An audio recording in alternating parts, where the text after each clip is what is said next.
이것은 친구인 엠코의 체험담입니다. 저와 엠코는 대학교에서 알게 되고 바로 친해졌는데 어느 날 우리 집에서 한잔하면서 심령 프로그램을 보고 있었습니다. 가짜라는 걸 알면서도 저는 너무 무서워서 화장실도 못 가게 될까봐 떨면서도 엠코가 눈치채지 못하도록 센 척하고 있었습니다. 그게 잘못됐는지 방송이 끝나고 좀 지나자 엠코가 무서운 이야기 안 할래?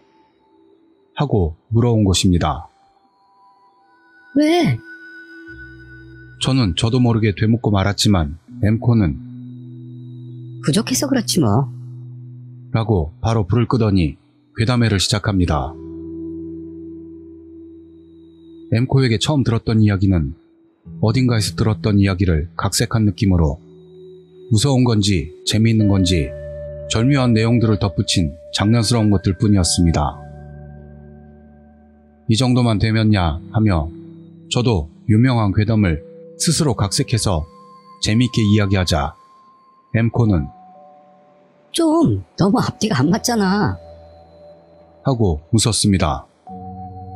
서로 3개씩 이야기를 마친 시점에서 엠코가 그럼 다음은 내가 겪은 이야기 하나.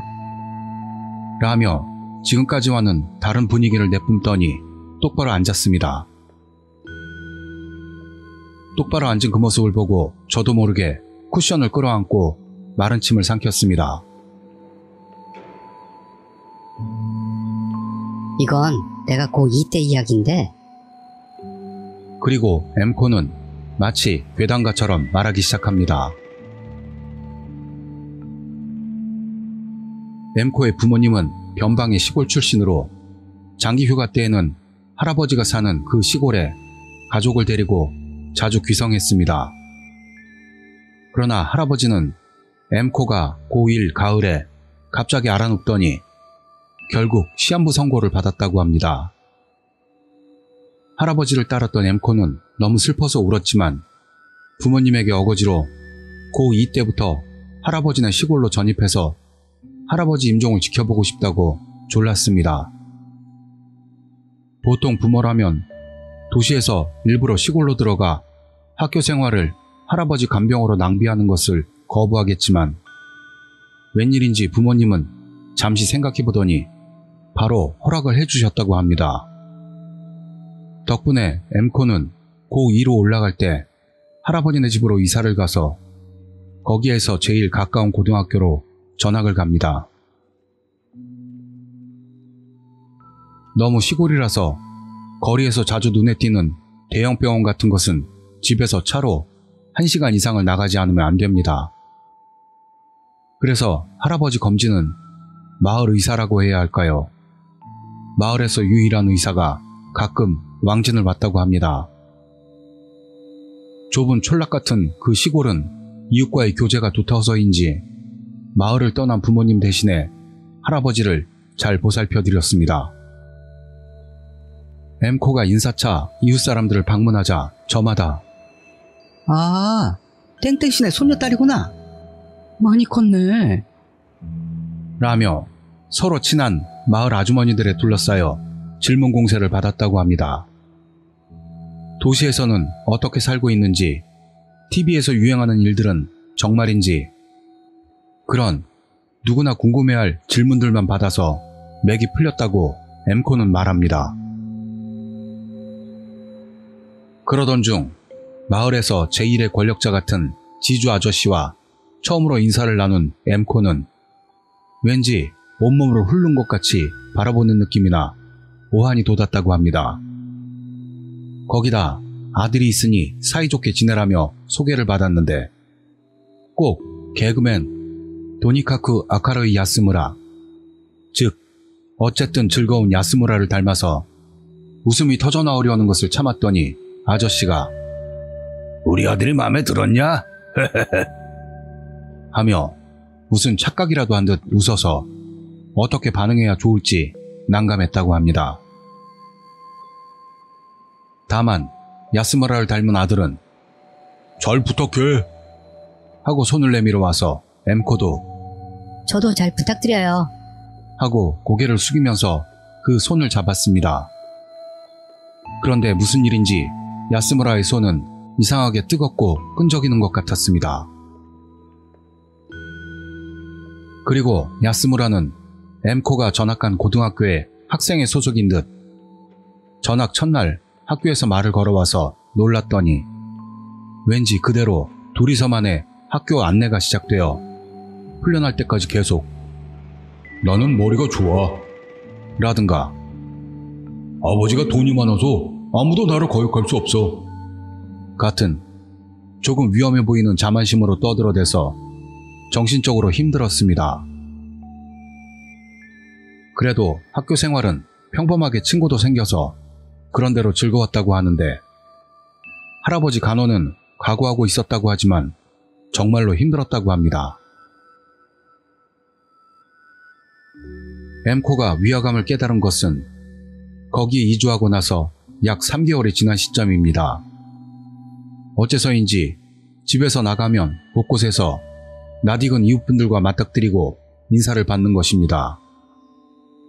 이웃분들 대부분은 40, 50대 아저씨 아줌마들입니다만 멋대로 학교 생활에 대해 물어봐서는 학교에서 좋아하는 남자는 생겼냐는 둥 멋대로 함부로 물어오기 때문에 다정한 엠코도 라든지 아직 몰라요. 같은 아무렇지도 않은 듯한 답변으로 얼버무렸습니다. 그러던 중 누구로부터 시작되었는지는 모르겠으나 지주의 아들인 야스무라를 추앙하는 세력이 생긴 것입니다. 쟤는 장래의 촌장이 될 거야. 엠코, 야스무라랑 붙어있으면 나중에 잘 살걸? 지주하고 걔는 집안에 여자가 없어서 안달이라고 라며 기분 나쁠 정도로 말했다고 합니다. 그런 이야기를 새로 생긴 친구인 에이코에게 했다는데 에이코는 뭐 시골이라는 게 그런 거지. 졸업하고 결혼하는 게 당연한 일이기도 하고. 라며 긍정적인 대답을 했습니다. 분명히 젊을 때 결혼하는 게 시골이라곤 해도 엠코는 장차 하고 싶은 일이 정해져 있어서 할아버지의 상태에 따라 고등학교를 졸업하면 그 마을을 떠날 생각이었습니다. 마을 의사의 견해로는 엠코의 졸업식은 보여드릴 수 없을 것 같다고 해서 엠코는 고등학교 졸업과 동시에 마을을 떠나는 것으로 생각하고 있었습니다. 그러나 엠코를 공경에 빠뜨린 것은 학교 행사였습니다. 학원제나 운동회 같은 건 당연히 있습니다만 매사에 야스무라와 얽히게 되는 것입니다. 포크댄스를 출 때는 직접적인 성희롱은 없었는데 손놀림이 너무 싫을 정도로 소름이 끼쳤다고 지금도 생각하면 토악질이 날 것 같다고 중얼댔습니다. 그런 야스무라의 눈에 보이는 접근을 계속해서 어떻게든 회피하고 있던 겨울의 일. 엠코는 어느새인지 야스무라의 약혼자가 되어 있는 것을 알게 됩니다. 그것은 너무나 뜬금없는 소식으로 엠코가 일이 있어 야스무라의 반에 갔을 때 멀찌감치서 일부 남자애들이 야스무라의 여친이잖아 라고 말문을 연 것을 시작으로 아니 약혼녀지 라며 웅성거리기 시작한 것입니다. 대체 무슨 일인지 어안이 벙벙하던 앵코였는데 남자애 중 하나가 우리 아버지가 야스무라랑 엠콘의 부모님들끼리 결혼을 결정했다고 하던데? 라는 말을 듣고 뭐? 라는 어이없는 목소리가 나오고 맙니다. 어째서 내가 야스무라 따위랑 결혼해야 하는 거야?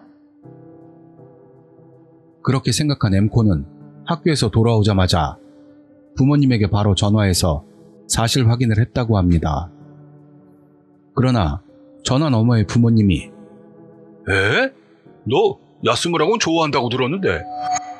라는 얼척없는 소리를 하는 바람에 장난치지 마! 하고 소리를 질렀다고 합니다. 하지만 부모님이 이미 그쪽 아버지와 약속한 일이라는 둥 지주 아들하고 결혼하면 장래가 평안할 거라는 둥. 끝내 마을 노인네들과 같은 말을 꺼내는 바람에 말이 통하지 않을 거라 생각해 난폭하게 전화를 끊었습니다.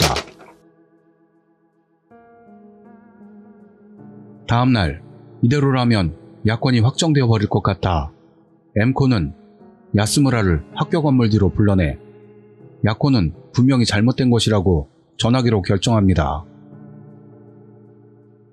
이건 아빠가 나한테 확인도 안 해보고 맘대로 약속한 거니까 그냥 잊어줘. 엠코가 바로 그렇게 말하자 야스무라의 형상이 점점 굳어졌고 지금도 그때의 붉게 물든 야차 형상 같은 얼굴은 잊을 수가 없다고 합니다. 엠코에게서 애둘러 까인 야스무라는 눈에 띌 정도로 핏대를 세우며 뭐?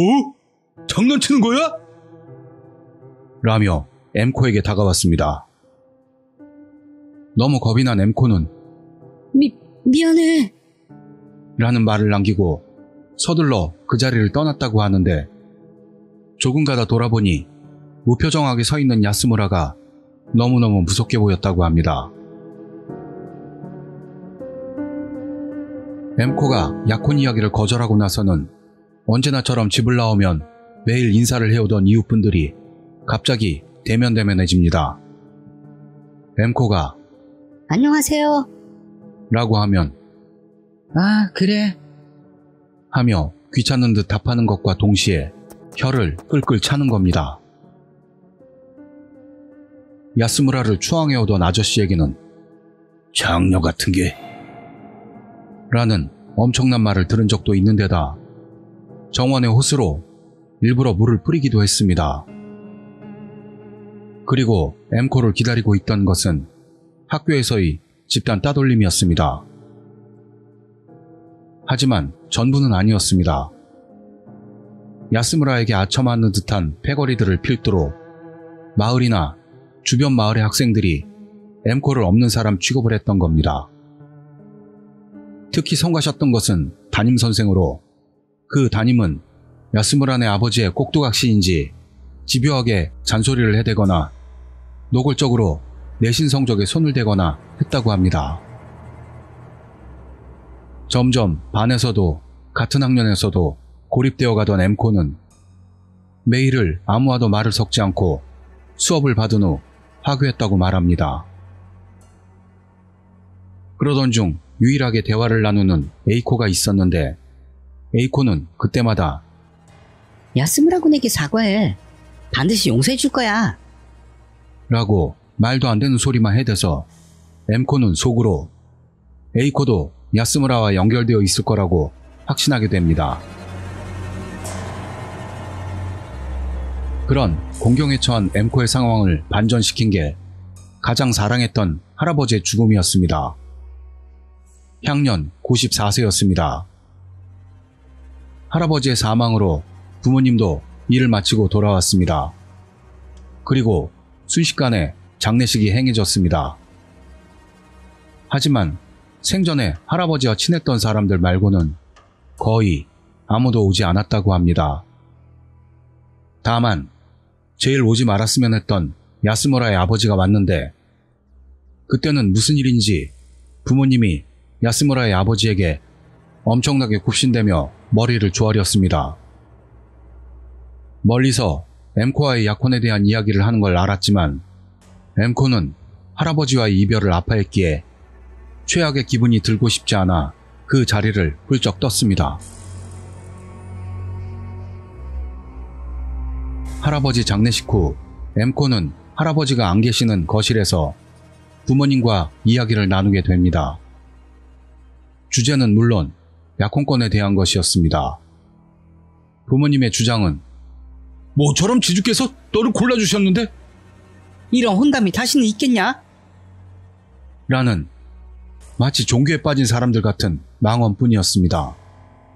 엠코는 내 결혼 상대를 왜 엄마 아빠가 정하는데? 라고 일축해버렸다고 합니다.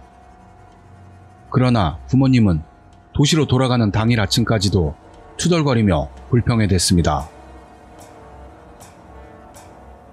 그리고 엠코를 덮친 인생 최대의 악몽은 고2 겨울에 일어납니다.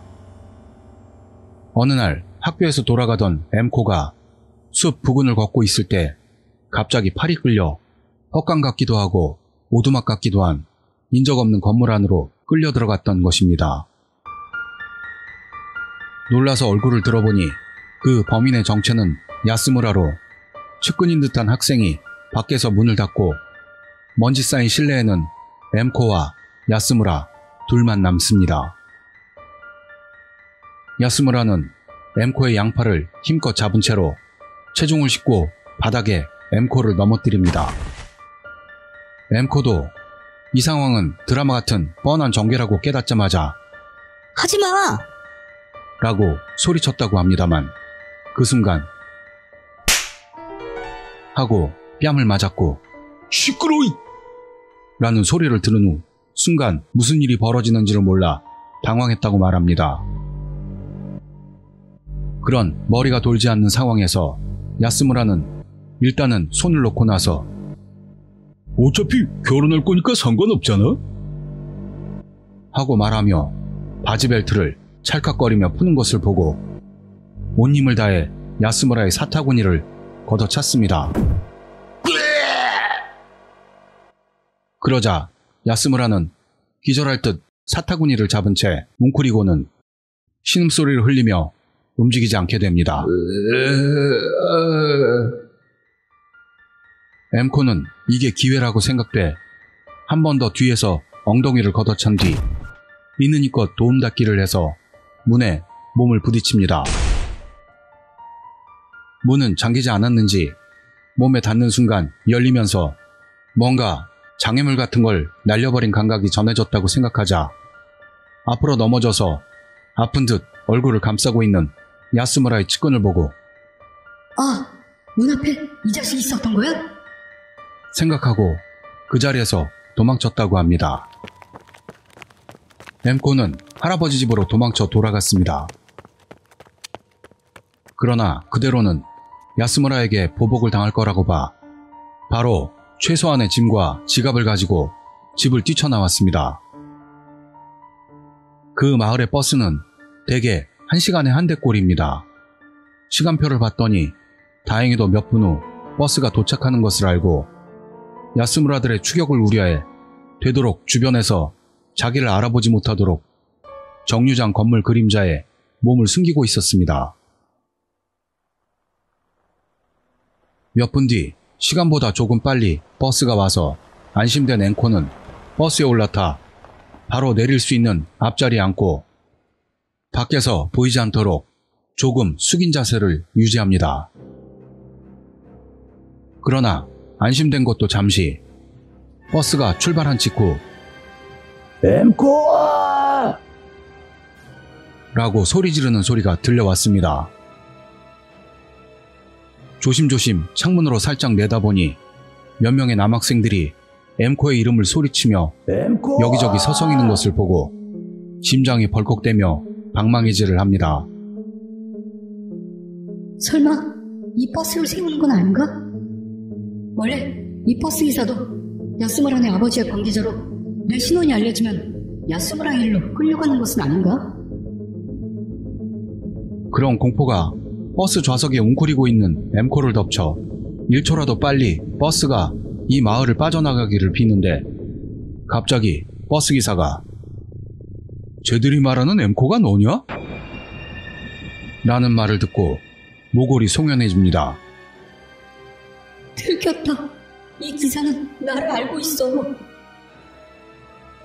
엠코는 그런 생각으로 숨조차 쉴 수가 없었습니다.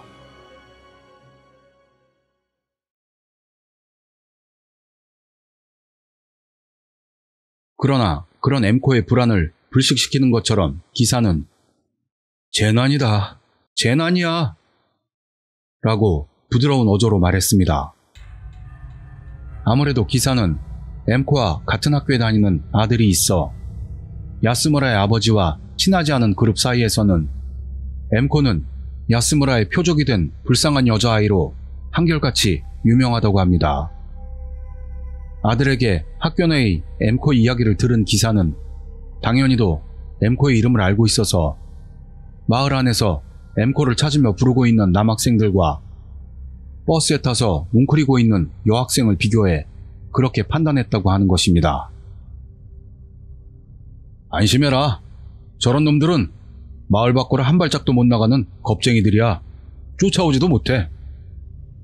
기사는 그렇게 말한 후 저 지주놈의 권력도 밖에선 아무 의미도 없어 라고 덧붙였습니다. 엠코는 기사가 야스무라의 측근이 아닌 것을 알고 이번에야말로 어깨에 짐을 내려놓은 듯 힘이 빠졌습니다. 땡땡까지만 가면 괜찮을 거다. 넌 어디로 갈 생각이냐? XX요. 그럼 땡땡에서 내려서 그대로 XX행 버스를 타면 된다. 기사는 친절하게 엠코에게 환승할 곳을 알려주고 감사의 말을 하는 엠코에게 괜찮아 하며 가볍게 손을 흔들고 계속 운전했습니다. 그리고 버스기사의 조언에 따라 버스와 전철을 갈아타고 가서 신칸센역에 도착하니 거기서 집까지는 약 2시간이 걸려 본가에 도착했을 때는 완전히 밤도 깊었다고 말합니다. 갑자기 집으로 돌아온 엠코를 보고 부모님은 엄청나게 놀랐다고 하는데 엠코가 야스무라에게서 도망쳐왔다는 것을 알더니 귀신 같은 형상으로 변해 도대체 무슨 짓을 한 거야? 라며 오히려 엠코에게 격노했다고 합니다. 그런 부모님에게 엠코는 야스무라에게 폭행을 당할 뻔했던 이야기와 학교에서 왕따를 당했던 일을 담담하게 밝혔습니다. 그랬더니 그 이상하던 부모님도 정말이야? 라며 주춤해졌습니다. 거기서 엠코는 나 그 마을로 다시 쫓아보내면 자살해줄게. 라고 강하게 쏘아붙이니 부모님은 아무 말도 못했습니다. 사실 엠코는 자살할 각오 같은 건 추워도 없었다는데 만약 부모님이 엠코가 집으로 돌아온 사실을 마을에 알리고 다시 끌려가게 된다면 야스무라를 죽이고서라도 도망칠 각오는 있었습니다. 하지만 엠코가 집에 돌아오고 나서 마을 관계자들에 대한 이야기를 들은 적도 없었고 대놓고 전화로 밀고 하거나 하는 일도 없었습니다. 한동안 휴학하고 있던 중 검정고시를 보기 위해 다시 공부를 시작하고 다니던 그곳 고등학교에다 부모님에게 부탁해 자퇴서를 제출한 후 검정고시를 통과하고 1년 늦게 대학시험에 합격했다고 합니다. 1년이 늦어졌던 건 대학 등록금이랑 생활비 마련으로 아르바이트에 여념이 없었다고 하는데 엠코 마음으로는 자기 부모에게는 절대로 어리광을 피우고 싶지 않다는 오기가 생겨 필사적으로 돈을 벌었기 때문입니다. 1, 2년 새 등록금과 생활비를 모은다는 건 고등학생으로서는 무리라서 결과적으로는 거의 모든 비용을 부모님이 대주었다지만 그런데도 엠코는 지금도 저축을 하면서 조금씩 부모님에게 갚을 돈을 모으고 있고 대학교를 졸업한 후 취직해서 돈이 모이면 전액을 부모님에게 돌려주고 관계를 끊을 거라고 제게 고백했습니다. 그 말을 들은 저는 힘내. 라며 대충 맞장구를 쳐주었는데 실제로 부모가 맘대로 결혼 상대를 정해주고 게다가 하필이면 그 상대가 성격 최악의 남자였다면 저라도 그런 부모하고는 인연을 끊고 싶겠다 생각하며 엠코에게 조금은 동정적인 마음이 들었습니다. 여기까지 단숨에 자기의 경험담을 마친 엠코는 마지막으로 이렇게 말했습니다. 참고로 야스무라는 하나가 터졌다는 것 같아. 그 마지막 말에 저는 웃어야 할지 말아야 할지를 몰라 그랬어? 라는 대답만을 돌려주었습니다. 이상이 제가 엠코에게서 들었던 경험담입니다. 엠코의 이야기는 어디까지가 진실이고 어디까지가 창작인지는 모릅니다. 어쩌면 모두가 만들어낸 얘기일지도 아니면 모두가 진실일지도 모를 일입니다. 단지 하나, 엠코는 나중에 TV에서 어쨌든 즐거운 야스무라를 보면서 폭소하고 있었습니다.